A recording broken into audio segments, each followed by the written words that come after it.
নমস্কার, আশা করি আপনারা সবাই ভালো আছেন। আপনাদের বলেছিলাম যে নতুন সরকারের নতুন বাজেট এ নিয়ে কিছু কথা আপনাদের সামনে বলবো।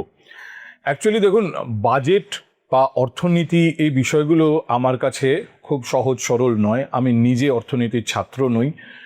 আমি বিষয়টাকে বোঝার চেষ্টা করি খুব সাধারণ দৃষ্টিভঙ্গি দিয়ে, এমনভাবে আমি বোঝার চেষ্টা করি যাতে আমি বললে একজন মানুষ যিনি হয়তো সেরকমভাবে পড়াশুনো করেননি, যার অর্থনীতির জ্ঞান অত্যন্ত সীমিত, তার পক্ষেও বোঝা সম্ভব হয়। আর আমি এই বাজেট যারা করছেন তারা এতদিন পর এই রাজ্যে সরকারে এসেছেন, এতদিন পরে মানে এই প্রথম বলা যায়। বিজেপি তো এর আগে কোনো পশ্চিমবঙ্গে সরকার চালায়নি, তাই আমি বাজেটটাকে ইতিবাচক দৃষ্টিভঙ্গিতেই দেখতে চাই বা দেখতে চেয়েছি।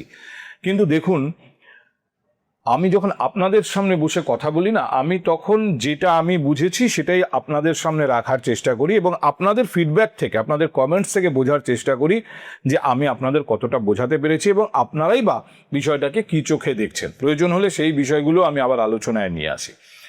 এই বাজেট যখন আমি চোখ বুলিয়ে বোঝার চেষ্টা করছিলাম, আমার যেটুকু যোগ্যতা বা আমার যেটুকু জ্ঞান, আমার পুঁজি কম, আমি বুঝিও কম, কিন্তু তার মধ্যেও একজন সাধারণ মানুষ হিসেবে এই বাজেটটা আমাদের কতটা কাজে লাগবে বা পশ্চিমবঙ্গকে আদৌ, পশ্চিমবঙ্গের অর্থনীতিকে আদৌ কতটা এগিয়ে দেবে, সাধারণ মানুষ কতটা উপকৃত হবেন, এটা নিয়ে একটু মাথা ঘামানো আর কি। দেখুন, আমি মনে করি বাজেট যতই অর্থনীতির বিষয় বলে লোকে বলুক না কেন, আসলে বাজেটটা রাজনীতি, সিম্পলি রাজনীতি। ব্যাপারটা কিরকম জানেন তো? আপনি জানেন আপনার পুজো বোনাস 2,000 টাকা, অথচ আপনার বাড়ির লোক, আত্মীয় স্বজন সব মিলিয়ে পুজোয় আপনাকে 15 জনের জন্য নতুন জামা কাপড় কিনতে হবে। আপনি 15 জনকেই বলছেন যে প্রত্যেককেই খুব ভালো জিনিস কিনে দেবেন, আধুনিক ফ্যাশনের জিনিস কিনে দেবেন, যা পড়লে লোকে খুব অ্যাপ্রিসিয়েট করবে, তারা খুব এনজয় করবে, এইসবই কিনে দেবেন। কিন্তু আপনি জানেন যে আপনার পুঁজি হচ্ছে এই 2,000 টাকা। এই বাজেটটাও সেরকম ব্যাপার। মানে অর্থমন্ত্রী তিনি গালভরা অনেক কথা বলবেন, কিন্তু আসলে রাজ্যের যা রোজগার, সেই রোজগার দিয়েই খরচটা চালাতে হবে। এইবার তাহলে বাজেটের মধ্যে দেখার বিষয় কোনটা? কোনো একটা সরকার কোন বিষয়কে খরচের ব্যাপারে প্রায়োরিটি দিচ্ছে আর কোন বিষয়কে খরচের ব্যাপারে প্রায়োরিটি দিচ্ছে না। এবারের যে বাজেট সেটা একটু অন্য রকম ছিল একটাই জায়গা থেকে। এই বাজেট কোনো সিঙ্গেল ইঞ্জিন সরকারের বাজেট না, এই বাজেট ডাবল ইঞ্জিন সরকারের বাজেট। আর সেটা মারাত্মকভাবে বোঝা যাচ্ছে বাজেট দেখে, মারাত্মকভাবে। এটা অনেকটা, আপনার যদি রোজগার 2,000 টাকা হয় বা ধরুন আপনার পুজো বোনাস 2,000 টাকা, কিন্তু আপনি ভাবছেন যে আমি অমুক জায়গা থেকে আরো 2,000 টাকা পাবো, ফলে আমি একটা 4,000 টাকার বাজেট নিয়ে নেমে পড়ি। কারণ আরেকজন কেউ আছে, অন্য কোনো সোর্স আছে, নাদার ইঞ্জিন, যে আপনাকে অতিরিক্ত টাকাটা সাপ্লাই করবে। পশ্চিমবঙ্গের এবারের বাজেটে একটা বড় অংশের টাকা কেন্দ্রের কাছ থেকে আসবে। আমি বিস্তারিত যাওয়ার আগে শুধু একটাই কথা বলি, আমি এই বাজেটটাকে ইতিবাচক দৃষ্টিভঙ্গিতেই দেখছি। কারণ ডবল ইঞ্জিন সরকারের বাজেট, একটা নতুন দৃষ্টিভঙ্গিতে রাজ্যের অর্থনীতিকে দেখা হচ্ছে বলে এটা মনে করা যেতেই পারে।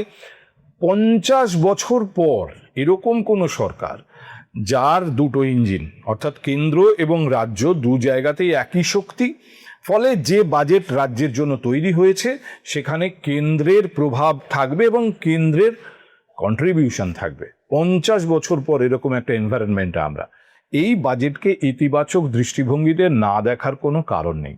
কিন্তু তারপরও কোনো কোনো জায়গায় একটা খটকা থাকে, আমি সেই খটকাগুলো আপনাদের সামনে একটু রাখতে চাই।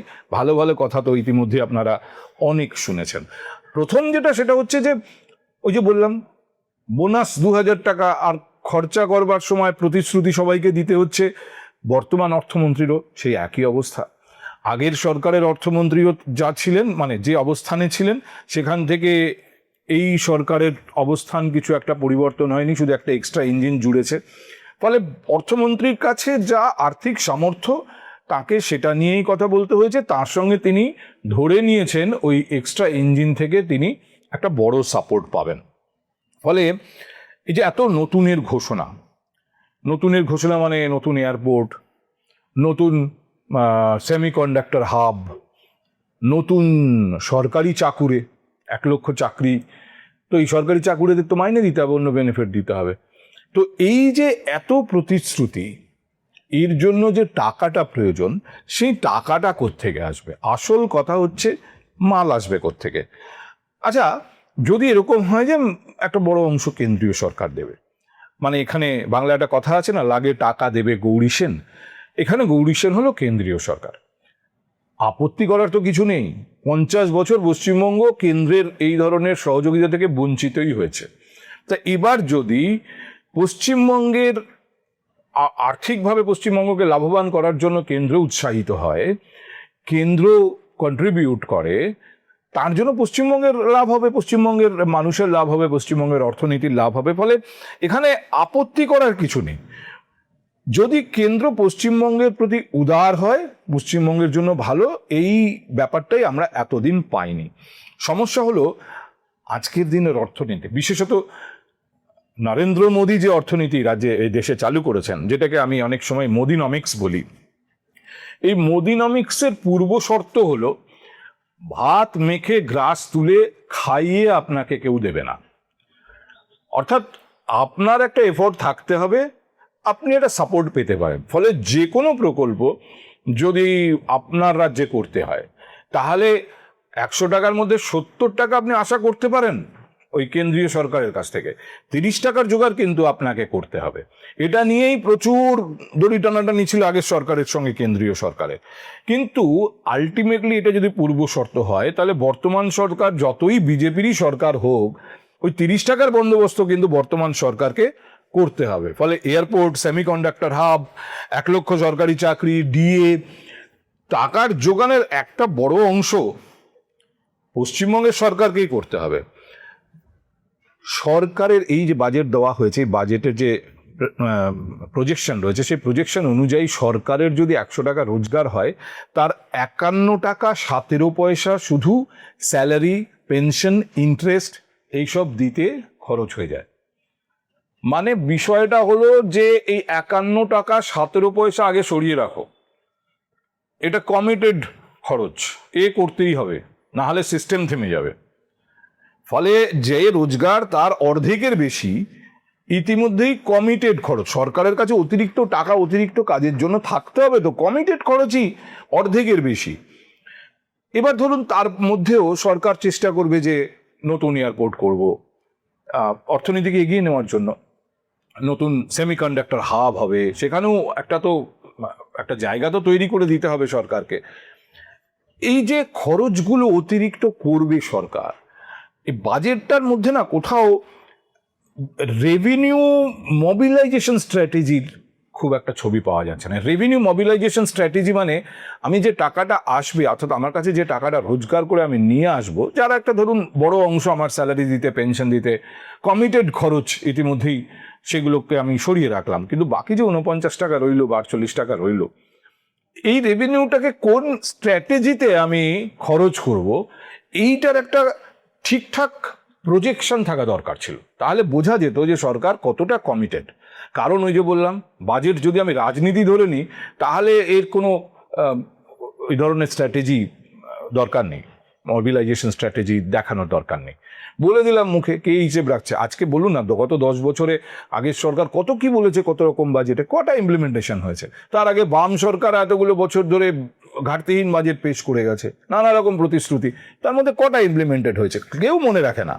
এইসবের হিসেব বছরের শেষে গিয়ে কেউ নেয় না, পরের বছর আবার নতুন বাজেট হবে, সেই নিয়ে আমরা কথা বলবো। ফলে সরকার যদি মনে করে আমি একটা স্বপ্ন সাজিয়ে দেবো বাজেট নামে, তাহলে সেটা সিম্পল রাজনীতি। আর যদি সরকারের মনে হয় যে না, আমরা যেগুলো বলছি সেগুলোকে আমাকে কাজে করে দেখাতে হবে, তাহলে সেখানে একটা রেভিনিউ মোবিলাইজেশন স্ট্র্যাটেজি থাকা দরকার।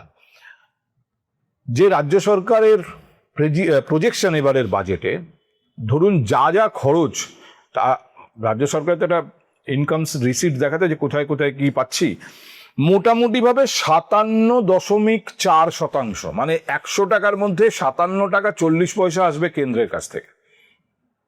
আগের সরকার খালি কাঁদতো কেন্দ্র টাকা দিচ্ছে না, এই সরকারের সেই কান্নাকাটির ব্যাপার নেই, কারণ কেন্দ্র তো আরেকটা ইঞ্জিন এই সরকারের, ফলে সেখান থেকে টাকা আসবে। রাজ্যের নিজের পকেটের টাকা নয়, কেন্দ্রের কাছ থেকে পাওয়া টাকাটাই 57 টাকা 40 পয়সা 100 টাকার মধ্যে। এই বিপুল টাকাটা কেন্দ্র থেকে আসবে, তবে এই সমস্ত কাজ হবে। তৃণমূলকে সরিয়ে ক্ষমতায় এসেছে এই সরকার, কিন্তু তৃণমূলের লিগ্যাসিকে এই সরকার সরাতে পারেনি, অন্তত প্রথম বছরে তো কোনোভাবেই সম্ভব না। তার জন্য অন্নপূর্ণার ভাণ্ডার, সেখানে আবার 3,000 টাকা, বা আরো সমস্ত কি একটা যেটা করলো নতুন ভরসা। এখন এর জন্য টাকা লাগবে, এবং এই টাকাগুলো সরকারকে এই রোজগারের মধ্যে থেকেই বার করে করে দিতে হবে। এই টাকার সংখ্যাটা খুব কম নয়, বিপুল পরিমাণ টাকা এর পেছনে যায়। এবং যত এই ধরনের প্রজেক্টের পেছনে, এই ধরনের প্রকল্পের পেছনে সরকারকে টাকা খরচা করতে হয়, তত সরকারের পকেটে টাকা কমে যায়, ফলে ক্যাপিটাল এক্সপেন্ডিচার কমে যায়। ক্যাপিটাল এক্সপেন্ডিচার মানে অ্যাসেট তৈরি করা, রাস্তা তৈরি করা, ব্রিজ তৈরি করা, যা আমাদের থেকে যাবে সরকারের কাছে, এই বাংলার মানুষের কাছে সম্পত্তি হিসেবে থেকে যাবে, তার জন্য যে খরচ, সেই খরচের টাকা সরকারের কাছে থাকবে কোত্থেকে যদি এত রকম প্রকল্পকেও চালাতে হয়।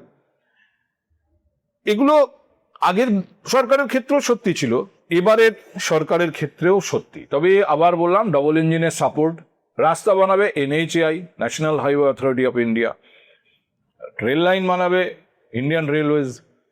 ফলে যদি NHAI, ইন্ডিয়ান রেলওয়েজ তারা এখানে অ্যাসেট তৈরি করতে শুরু করে, তাহলে সে পশ্চিমবঙ্গের অ্যাসেট বাড়বে। ক্যাপিটাল এক্সপেন্ডিচার পশ্চিমবঙ্গের সরকারকে করতে হবে না, বা যদি সেটা সেভাবে করতে নাও পারে, তাতেও কিন্তু পশ্চিমবঙ্গের অ্যাসেট বাড়ার সম্ভাবনা আছে। তবে যেটা আমার চোখে লেগেছে এবং আলোচনা সব থেকে কম হচ্ছে, সেটা আবার বলি। দেখুন, এই তৃণমূল কংগ্রেসের ভাঙন, তৃণমূল কংগ্রেসের এই ঋতব্রত গোষ্ঠী আর কালীঘাট গোষ্ঠী নিয়ে আমরা কথা বলছি। ঋতব্রত গোষ্ঠীতে কিন্তু ববি হাকিমকে দেখা যাচ্ছে, জাভেদ খানকে দেখা যাচ্ছে, আখরুজ্জামানকে দেখা যাচ্ছে। তৃণমূল কংগ্রেসের সংখ্যালঘু নেতাদের মধ্যে একসে বরকর এক, এই মুহূর্তে তারা এই ধরনের জায়গায়, অর্থাৎ এই সেপারেট ফ্র্যাকশন, যা কালীঘাট থেকে যারা দূরত্ব বাড়িয়েছে, তাদের এখানে এসে জুটেছেন। এক কথায় বলা যায়, অনেক রাজনৈতিক বিশেষজ্ঞ বলছেন, যা তারা আসলে ওই গেরুয়া দেওয়ালেরই ফাঁক ফোকর খুঁজছেন টিকে থাকার জন্য।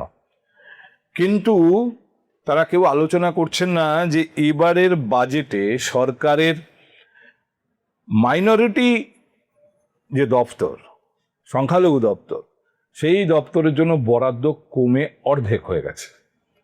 জাস্ট অর্ধেকেরও কম, 5,713 কোটি টাকা ছিল গত বছরের বরাদ্দ সংখ্যালঘু দপ্তরের জন্য, এবার সেটা কমে হয়েছে 2,165 কোটি টাকা। পার্সেন্টেজ কষে নিন, কত পার্সেন্ট কমলো। সরকারের খরচে হজযাত্রা সম্ভবত এবার আর হবে না। সরাসরি এটা নিয়ে কোনো আলোচনা হচ্ছে না, কিন্তু আমার মনে হয় এইবারের বাজেটে, এই ডবল ইঞ্জিন সরকারের বাজেটে এটা অন্যতম একটা গুরুত্বপূর্ণ দিক। আর একটা গুরুত্বপূর্ণ দিক নিয়ে কথা বলে শেষ করবো আজকে। দেখুন, বাজেট আমি বলেইছি যে যদি এটা রাজনীতি হয়, তাহলে যা খুশি বলে দিলাম, মনমোহিনী বাজেট, এবং তার ইমপ্লিমেন্টেশন হলো কি হলো না, বছর শেষে কেউ খোঁজ রাখবে না, কেউ প্রশ্ন করবে না, কেউ আগের বছরের বাজেট নিয়ে পরের বছরে বসে প্রেস কনফারেন্সে মুখ্যমন্ত্রীদের প্রশ্ন করে না, এর আগেও কখনো করেনি যে আগের বার তো এটা বলেছিলেন, এবারে কি কেন হলো না। যদি বলেও কেউ, তার উত্তর থাকবে মুখ্যমন্ত্রীর কাছে, সেটা নিয়ে কোনো অসুবিধা নেই। কিন্তু যদি সত্যি সিরিয়াস বাজেট হয়, তাহলে বাজেটের পরে আসল যে চ্যালেঞ্জ, সেটা হচ্ছে এক্সিকিউশন। অর্থাৎ যা আমি প্রতিশ্রুতি দিলাম সেটাকে কাজে করে দেখানো। এই সরকার এবারের বাজেটে যা যা বলেছে, তার কাজে করতে গিয়ে, যে কোনো বড় কাজ করতে গেলে সামনে চ্যালেঞ্জ আসে, সেই চ্যালেঞ্জের মোকাবিলা করতে হয় প্র্যাকটিক্যালি। আমি যদি এক এক করে বলতে শুরু করি, অনেকক্ষণ বলা যায়। এত কিছু আছে এবারের বাজেটে যে প্রত্যেকটা ক্ষেত্রেই সরকারকে চ্যালেঞ্জের মুখোমুখি হতে হবে। সে আর্থিক চ্যালেঞ্জ বলুন, রাজনৈতিক চ্যালেঞ্জ বলুন, বা সামাজিক চ্যালেঞ্জ বলুন। কিন্তু যেটাকে আমি শুধুমাত্র আপনাদের সামনে এখন মেনশন করতে চাই, সেটা হলো সরকার বলেছে 1 লক্ষ চাকরি দেবে, 20,000 পুলিশে, 50,000-এর মতো স্কুল কলেজে। ইনফ্যাক্ট কলেজের কথা যদি আপনাদের বলি, কলেজে এই যে state aided teachers, SACT, state aided college teachers, কলেজগুলো চলছেই এই এসএসসিটি দিয়ে। এটা কিন্তু এক ধরনের অস্থায়ী পদ, মানে এরা কেউ স্থায়ী টিচার নন, অধ্যাপক নন। কলেজ সার্ভিস কমিশনের রিক্রুটমেন্টই হয়নি বছরের পর বছর। গত বোধহয় 12-13 বছরে কলেজ সার্ভিস কমিশনের কোনো রিক্রুটমেন্ট হয়নি। ফলে কলেজগুলো এই মুহূর্তেই এসএসসিটিদের ওপরে নির্ভর করে চলছে। সরকার বলছে যে নতুন করে রিক্রুটমেন্ট হবে 50,000 স্কুল এবং কলেজ মিলিয়ে, 20,000 পুলিশে, সব মিলিয়ে 1 লক্ষ সরকারি পদ পূরণ করা হবে। দেখুন, আমাদের এখানে স্কুল সার্ভিস কমিশনে তো পূরণ করার জন্য আগের সরকার করেছিল পদক্ষেপ, এবং তার যে কি রেজাল্ট হয়েছে, কিভাবে সেখানে দুর্নীতি হয়েছে, লোকে সাদা খাতা জমা দিয়ে চাকরি পেয়েছে, শুধু কোটি কোটি টাকা দিয়ে তার যোগ্যতা থাক না থাক তাদেরকে স্কুলে ঢুকিয়ে দেওয়া হয়েছে, পরে তাদের চাকরি চলে গেছে, একেবারে মানে ঘেঁটে ঘওয়া হয়েছে পুরো। এইরকম একটা পরিস্থিতিতে, এইরকম একটা আর্থসামাজিক অবস্থায় এই সরকারকে সরকারি চাকরির জন্য পরীক্ষা নিতে হবে, ইন্টারভিউ নিতে হবে, গোটা প্রক্রিয়াটাকে এমনভাবে করতে হবে যাতে তা নিয়ে কোনো প্রশ্ন তোলার অবকাশ না থাকে।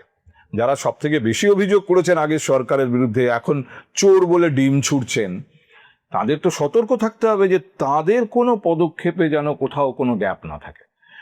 প্রত্যেকটি প্রার্থী যেন সঠিক সুযোগ পায়, এবং যারা যোগ্যতম তারাই যোগ্যতার ভিত্তিতে সরকারি চাকরিতে আসে। এতে সরকারেরও লাভ, স্কুল কলেজগুলোয় যোগ্য প্রার্থীরা চাকরি পেলে, শিক্ষক হলে আমাদের ভবিষ্যতের জন্য লাভ। কিন্তু প্রশ্ন হচ্ছে, এই কাজটা কিন্তু সহজ নয়। একটা ছোট্ট উদাহরণ দেখুন, কেন্দ্রে তো এই একই সরকার, নিট পরীক্ষা নিতে গিয়ে কিভাবে লেজে গোবরে হতে হয়েছে কেন্দ্রের সরকারকে। পরীক্ষা নেয়, প্রশ্ন ফাঁস হয়ে যায়। মুশকিলটা হচ্ছে, এই পরিকাঠামোর জন্য কিছু মানুষের উপর তো নির্ভর করতেই হবে সরকারকে। আর যদি দেখা যায় যে নির্ভর করার মতো একটি লোকও নেই, যাদের উপর নির্ভর করছি তারাই বিশ্বাসঘাতকতা করছে, সরকারই বা কি করবে? এয়ারফোর্সের হেলিকপ্টার দিয়ে কোশ্চেন, ভারতবর্ষের কি পরিস্থিতি হয়েছে একটা পরীক্ষার জন্য, সর্বভারতীয় পরীক্ষার জন্য প্রশ্নপত্র নিয়ে যেতে এয়ারফোর্সকে লাগছে। পশ্চিমবঙ্গ সরকারের এয়ারফোর্স নেই, যাবে ডবল ইঞ্জিন, দরকার হলে পশ্চিমবঙ্গ সরকারের এই ধরনের সরকারি চাকরির প্রশ্নপত্র হয়তো এয়ারফোর্স ক্যারি করে দেবে। কিন্তু আমার প্রশ্ন হচ্ছে যে এটা যেন করতে না হয়। এবং এই বার্তা এটা শুধু সরকারকে শোনানোর জন্য আমি বলছি না, যাদের পরিকাঠামোতে যারা কাজ করেন, যাদেরকে ব্যবহার করে পরীক্ষা হবে, ইন্টারভিউ হবে, তাদের প্রত্যেকের প্রতি এইরকম একটা আবেদন রেখে যে শেষ করতে চাই যে এই সরকার বা এই রাজনৈতিক দল যারা এখন ক্ষমতায় আছে তাদের প্রশ্নের সামনে ফেলার জন্য যেন কোনো রকম ষড়যন্ত্র তৈরি না হয়।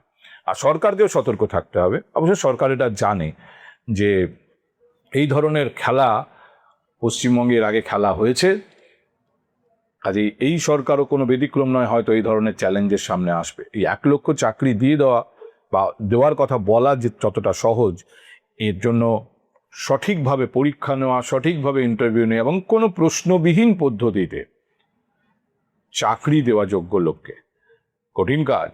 গত 50 বছরে, 50 না হলেও অন্তত আমি বলতে পারি গত 40-45 বছরে প্রশ্নবিহীন রিক্রুটমেন্ট সরকারে পশ্চিমবঙ্গে হয়নি।